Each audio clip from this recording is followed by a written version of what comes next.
Thank you all for joining us this afternoon. We have 4 people from the Granicus Experience Group here to talk about designing marketing campaigns for maximum engagement.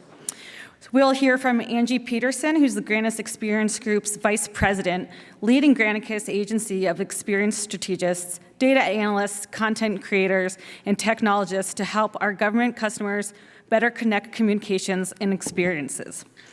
We'll also hear from Lacy Beauchemin, who is the Senior Director at Granicus, managing a team of strategic communication professionals who create trust-building experiences for the public sector. We also have here today Jeff Tzucker, manager who serves as the lead for state businesses, working with customers to ensure they get the most out of their Granicus technology. And finally, but not least, Nick Geier, who leads the team's platform initiatives and projects.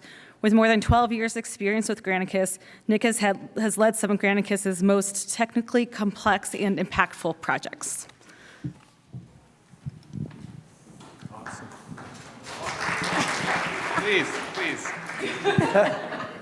Is this thing, okay, it's working. Great, it's on. Welcome, hi everybody. We're gonna have to move a little bit quickly. We're gonna actually do some group exercises today. So I know everyone loves group exercises, that's why we wanted to do it. So you guys got the intro, so we're gonna move quickly here. So when we think about this, the way that all of this is going to be framed around is you're thinking through the exercises we're going to do is, we'll also give you some high levels first, is around the Find Your Best Self campaign, and in particular, right, attracting women to fishing and angling and boating and that kind of stuff. So when we think about the engagements we do, okay, so we work with everything from the largest federal agencies down to small local and state and everything in between. And when we work with our clients, these are the ways, this is the framework that we think about when we want to drive impact for them, right? So you want to be thinking about these things in 4 phases. With the awareness and opt-in, that's building that understanding, getting your message in front of people. We heard in the main session from Texas, about all the different things in the email and the advertising and the stuff with Facebook and Instagram and all of that, and driving that awareness, right? And then building that trust and consideration. What are those elements we need to think about while somebody's thinking about, I'm gonna be new to fishing, or I need to renew my license. What are those things I need to know? And then they actually make the decision. What's gonna drive them to make that decision? And what kind of actions do I need to take? And then with the management engagement, how do you keep engaging them? How do you follow up with them? And thinking about that life cycle. It's a very classic marketing funnel for those folks that are familiar from a marketing funnel perspective that we take. So a lot of times, organizations go straight into building and launching. They're like, we know what we want to do. And so we just make something and start putting it out there without actually doing the appropriate planning up front. And so a lot of the work that we do is really helping those agencies be really deliberate and clear about who it is that they're trying to target. What are those touch points along the way? What is that audience journey?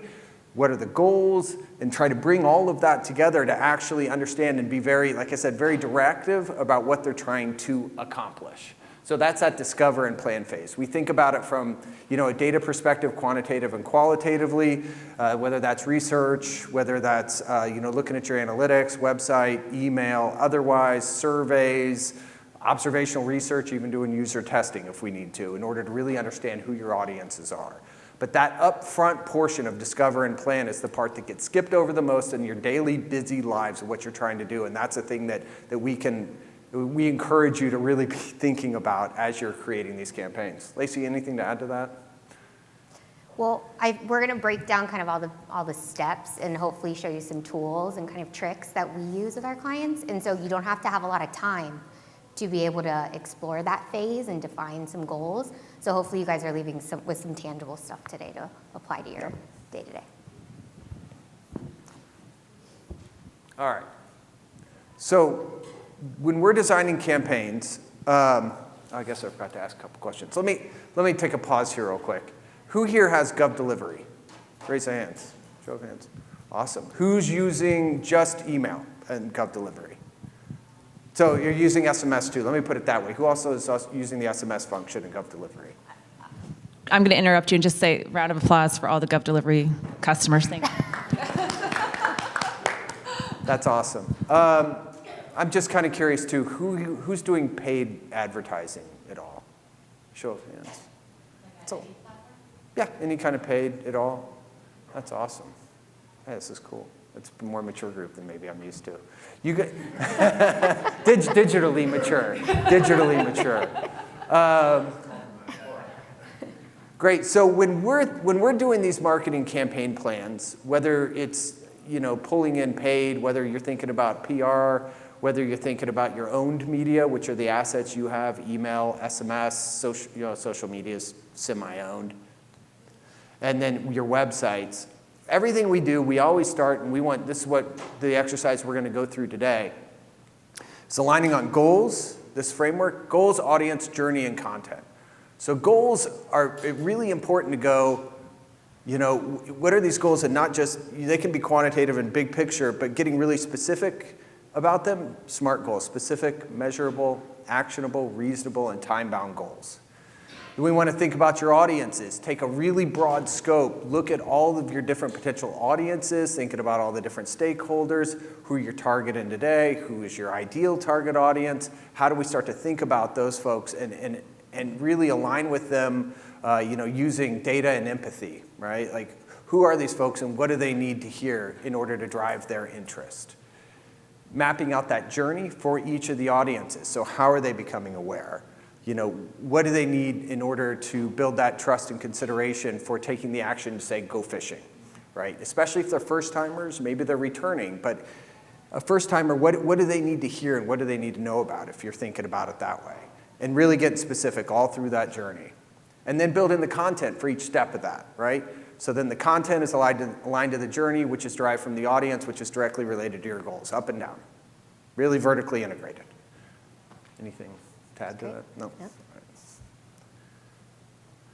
All right, so we're going to break into groups really fast. We're going to try to make this really easy. Since there's just the two of you here, if everybody could just, these two rows face each other, those two rows face each other, the next couple rows face each other. Does that make sense? So you two rows, you two rows. You could do groups of 4 or 5, just who's ever convenient. Yeah.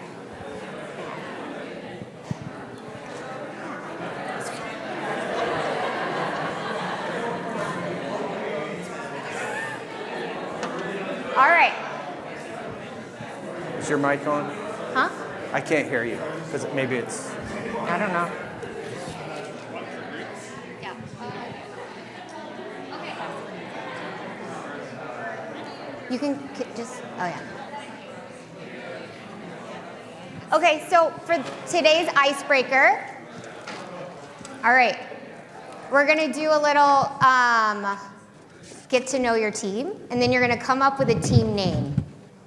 And as we work through the exercises today, we'll refer to you as your team name. So get to know who you're gonna be working with. Come up with things that you have in common, like, dislike. The only two caveats cannot be what you do, where you work, or where you live. All right, so take just 3 minutes to get to know your team, and we're gonna share out really quickly where you land on your team names. This is just to get us warmed up a little bit, all right? It's an actual real example from a workshop we did. Yeah, judgment-free zone here, so yeah. All right. All right, everyone take 10 more seconds. I'm glad to hear all the good cheer and laughter, but we need to keep it moving. Does anybody want to volunteer a team name that they came up with? Anybody want to volunteer a team name? Who's going to be our zombie cats? Here you go. We get John, is this one? We are the Spud Hikers because we love potatoes and hiking. Perfect. Spud Hikers. One more, anybody else? You guys want to tell us your team name? Okay. All right, we'll come around.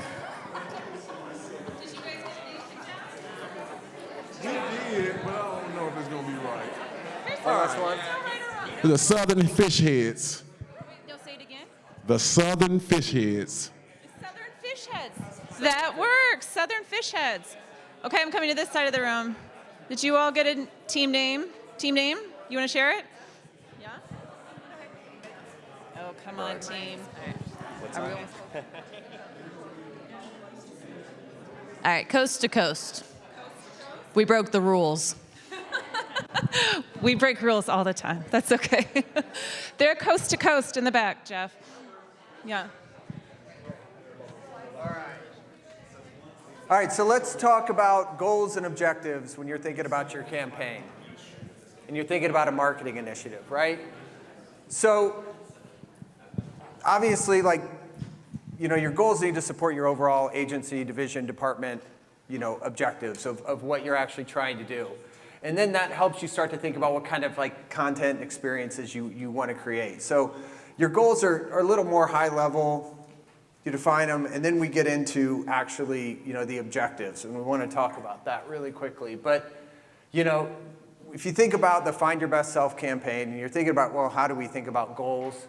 Why are we here? What are we trying to accomplish? What problems are we trying to solve? And, where do we want to be? So it can be a pretty high level thing for what we're trying to do. And it seems like, it's probably fairly obvious to some, but just not even in your teams. If you're thinking about a Find Your Best Self sort of campaign, what's anybody can just shout out or raise their hand what they think a goal of that campaign would be?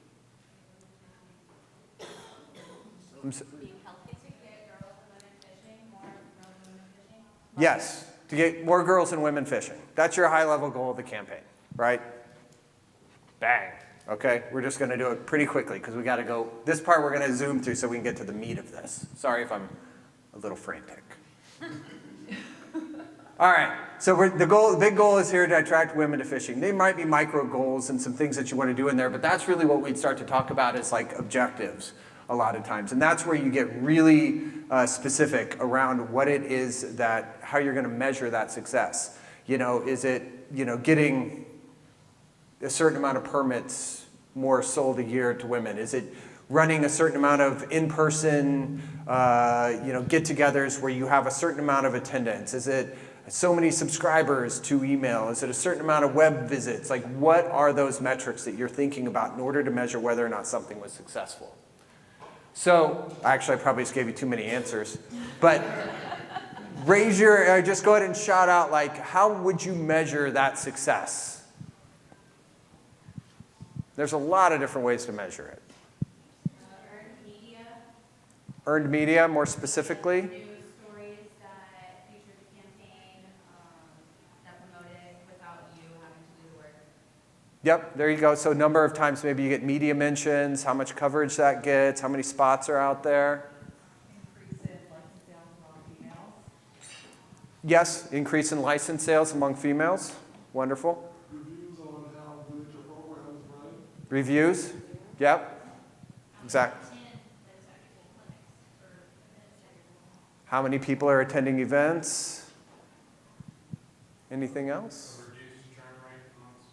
Reduced churn rate. I love that. That's management optimization.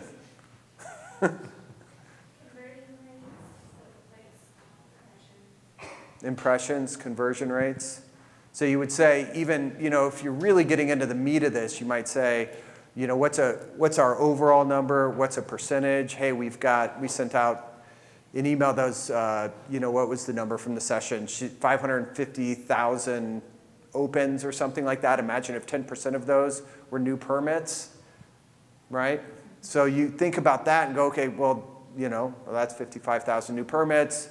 How much money is that? How's that all going to get allocated? And that's the kind of specificity you should really be thinking about when you're doing this. It's really easy to just, kind of spray and pray, to use the hunting area, I guess, but and go, well, here we go. We just jumped right into building and launching, but we don't know how we're going to track this. Getting that explicit, clear objective that you needed to measure against. And so one of the ways within GovDelivery, right, that we measure this, you guys are probably familiar with a lot of this, right? Deliverability rate. Do you have good email addresses? Do you have good phone numbers?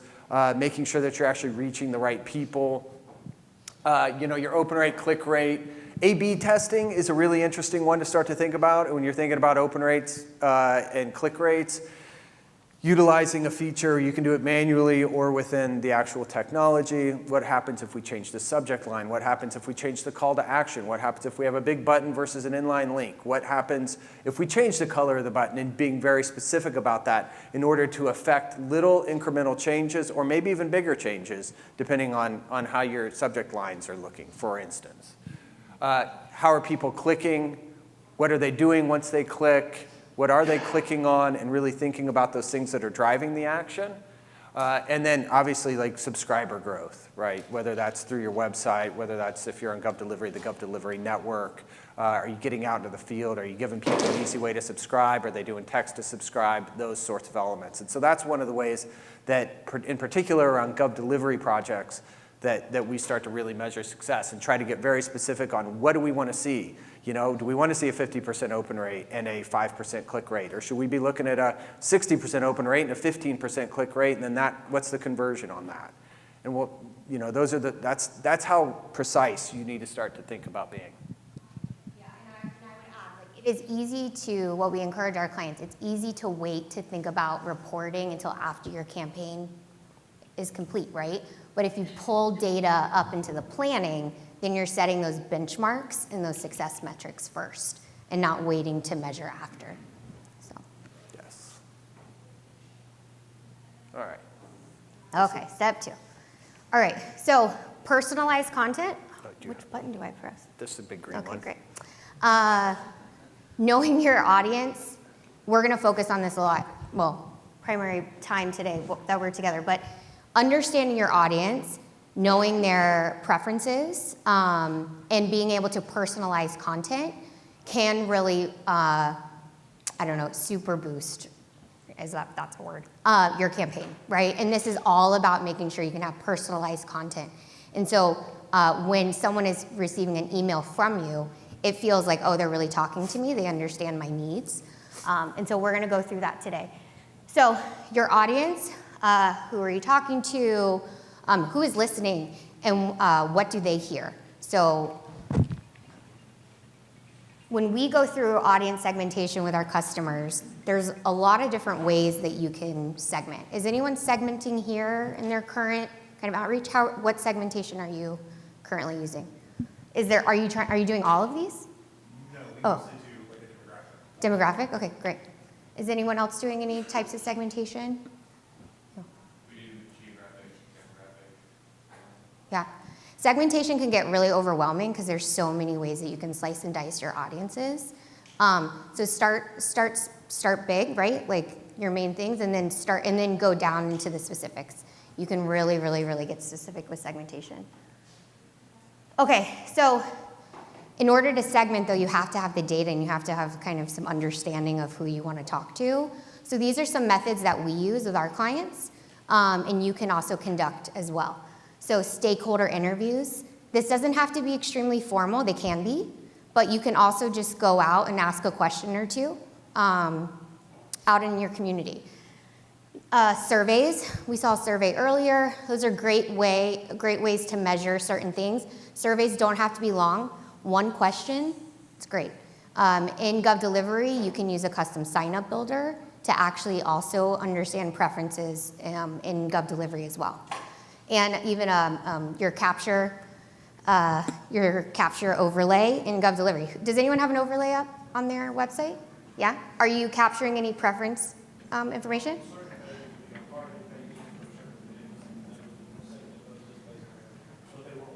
Awesome, yeah. And so by capturing that data, then you're able to infuse kind of, and understand your audience's preferences.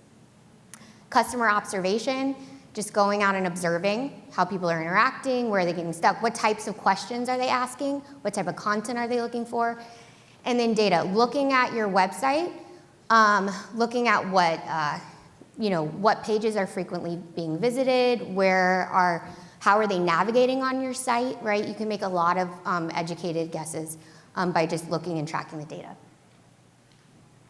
Okay, so once you have the data, there are different tools that you can use to start capturing that and to use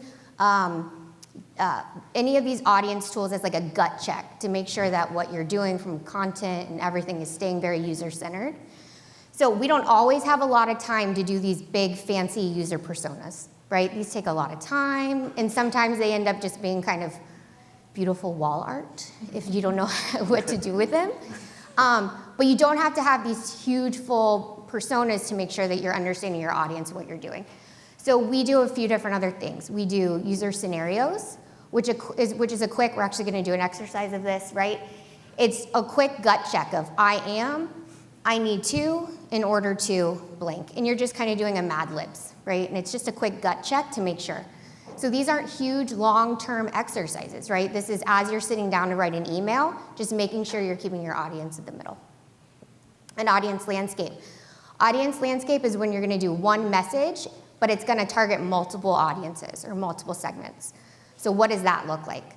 And so using this exercise, you can kind of identify all of the different needs. And then an audience ecosystem. So sometimes you might not have direct communication with your target audience. And so what does that look like? How many different kind of layers potentially could your message have to go through in order for you to hit your end audience? So think about you have an internal team, goes out to your organization, and goes out to your individual community.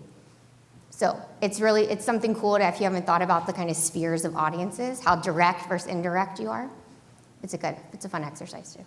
Any questions on any of this? Okay, great. All right, so in your group, this is the first exercise we're gonna do. We're gonna start with an audience landscape, and we're gonna go really big.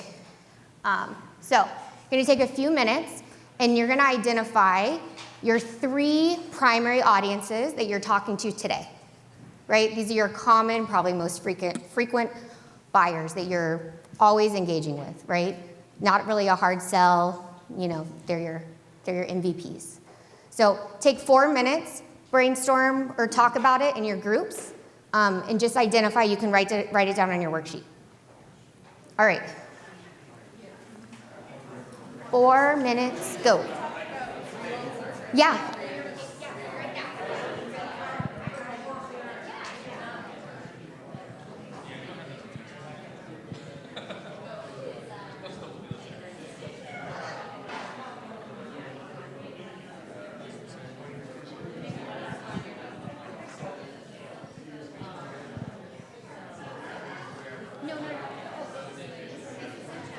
If you have your primary audiences, let's think about now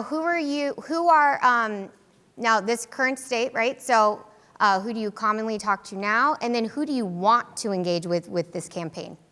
What are 3 audiences that you are trying to reach with this new campaign? And go.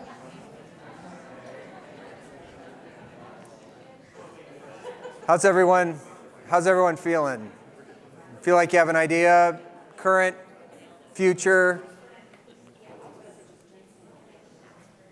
Cool. So next, we're going to do a user scenario. And in this, we're going to do it, you're going to choose one, and we'll talk a little bit more about user scenarios here, but basically you're going to do one for your current and one for your future, so you can kind of get a sense of how those differ. Don't start working ahead, though. All right, so this, again, as Lacy said, it's a way to kind of have that gut check on who are you talking to, what do they need to do, and in order to complete what, right? So here's an example. I came up with this. It's brilliant. So like you're saying, like this was, I called him Doom Scrolling Dave, and he's a dude who lives in the city, and he's constantly just kind of going to work, gaming with his friends. He needs to get outside and touch grass, right? So he's a 24-year-old employed city-dwelling single male who's never been fishing. He needs to find some hobbies outside of work besides playing video games or doom scrolling on his phone in order to get a break from the daily routine and try something new. That's kind of the scenario I came up with. So that's what we want to do for one of each. So you guys as a group need to decide one for who you're communicating with now, who you communicate in the future. Just choose one of those 3 audiences and create user scenarios, and then we'll do some readouts after that. Does that sound good? It shouldn't take you very long. There should be fairly straightforward questions. I am seeing some furrowed brows. So if you've got a current audience, yeah, and it should be on your worksheets. The framework should be on your worksheets.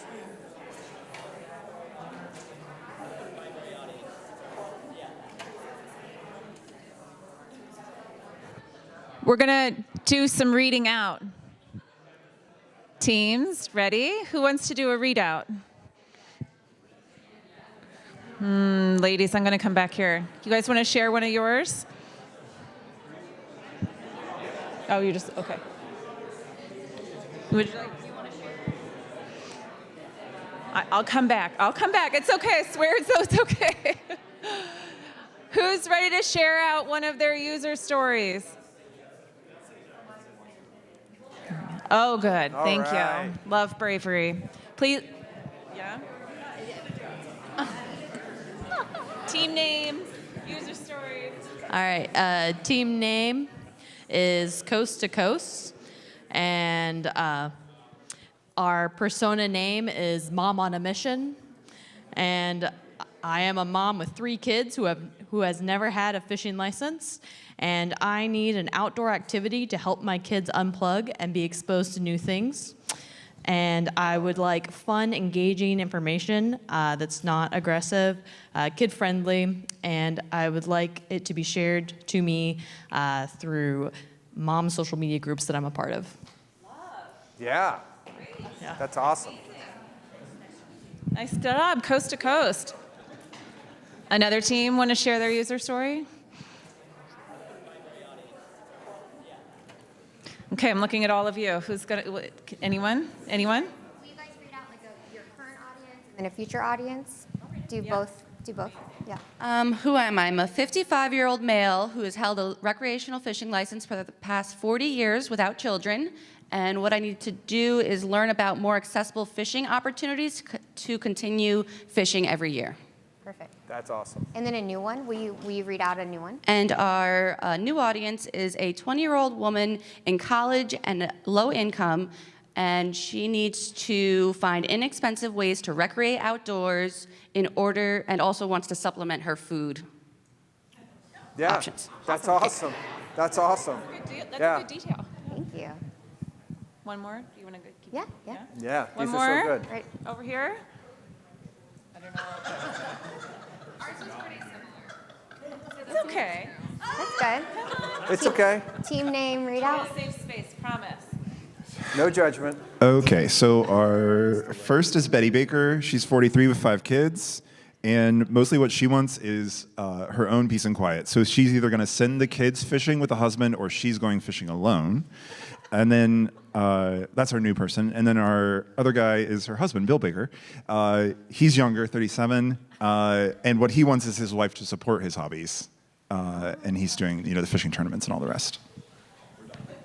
But see, That's totally unique. what's really great about that is you thought it was the same, but it's actually 2 totally different end goals for those people, right? Which changes the messaging, which changes all the collateral and everything which you want to start to think about in that overall user experience from a journey perspective, right? And that's the clarity that we try to drive at and that we want you to be able to start to drive at when you're thinking about your campaigns, right? Anyone I just else? sort of jumped in. One more? Anyone else? Anybody else? No? All right, so we only have a few minutes left. So if you thought I was frantic before, hold on to your butts. All right. All right, so real quickly, when you start to think about that, like there's other elements on this sheet to really start to think about drilling down and building out those personas where you can start to think about, like their pain points, barriers, get really clear on who they are. Do they know about, DNRs? Do they even have a perception of you, how to interact? How do they find fishing lessons? What are all the things that they need to do and to help really start to drill down? And that's on some of this worksheet here. And when we start to think about building a journey, right, so those are those steps. How is somebody becoming aware? How's that mother of 5 becoming aware? Her husband, is a fisherman, but like, what's that channel look like? What would he need in order to give her, in order to, if that was the way that you were going about it? Or do you go straight to the Facebook group where moms are sharing ideas and those sorts of things? And how do you get into there? And thinking about how you're driving that awareness, how you're getting them the right information, how you're converting them into taking an action to actually go fishing, then how are you managing that relationship in a long term? So all the steps a user takes, right? So you're driving awareness, they take a step, they take another step, maybe they get set back, they get lost, they take another step, ongoing engagement. Going really fast now.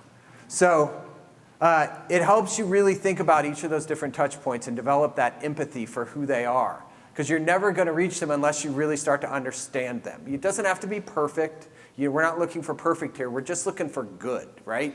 And if you can get most of this stuff fairly directionally correct, you're going to be doing a lot better from an overall campaigning and marketing and messaging standpoint than, I'm not to say you're not doing great now, then maybe perhaps you've been before, and you're going to have better results down the line. Without thinking about each of those steps, you're going to end up, they're all going to get lost in a soup, because you're just out there getting a lot of stuff out and you're doing good stuff, but you're not quite getting it. When we do journeys, especially when it comes to like email, SMS, those sorts of things, one of the ways that we want to think about it is thinking about awareness with those questions. What is somebody asking themselves at each step? What are those actions that they're taking? And then what kind of insights can you glean from where a gap is?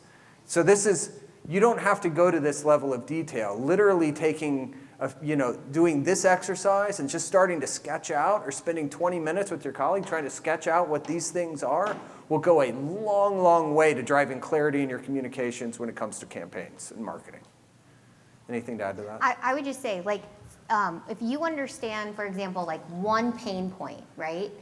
How might messaging or content or communications in general address one pain point, right? If you're anticipating their questions, if you're anticipating their needs, run a campaign to address that proactively and hopefully try to address or shield that pain point, right? And so we deal with a lot of office hours, 9 to 5 situation, right? Well, a lot of people can't get there 9 to 5. So how might you over-communicate knowing that that's a availability, for example, is a pain point, and how can you use communication to shield that and help with the progress and the journey so someone can take the next step? Or even, I'm going to add one too, if you think about the permitting process, what are the documents that someone might need available? What is the timing? Is there a deadline? Is there a specific cost? All of those things are things that could be communicated proactively in a series of messages, frankly, to nurture and nudge people to the process of securing their permit. And the final add-on to that is most of this information is locked in all your heads, right? So much of it is, and you're acting maybe almost instinctively on what you need to do. And getting all of that out into that action plan can help address these things what are those steps? We know that this is a pain point, so how do we start to create that action plan? And then you start to drive alignment and people get on board and understand everybody's working towards the same goal. And I know we're at time. So you're going to get this deck so you can read some of this on your own. But then the content, you want to start to think about what is it that would need to happen at each of those steps.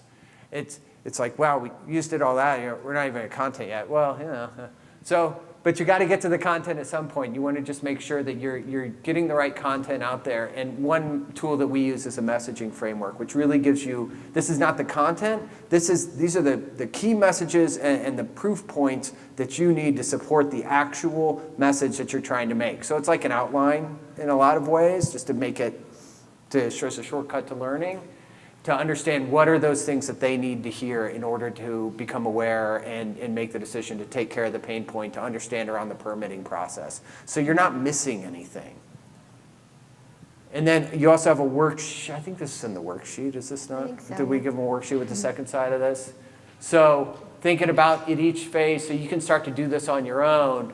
What's the goal? What are the actions? And what content is available? And you can start to see, and you'll get this, and you can start to read this. This was my doom scrolling Dave thing. about where is he finding information and how's he going. And I've not worked too deeply in your field, so a lot of this is kind of made up, but I was really pleased about talking to a salesperson at Cabela's. Yeah? I'm also a dork, so there we go. And that's it. Thank you.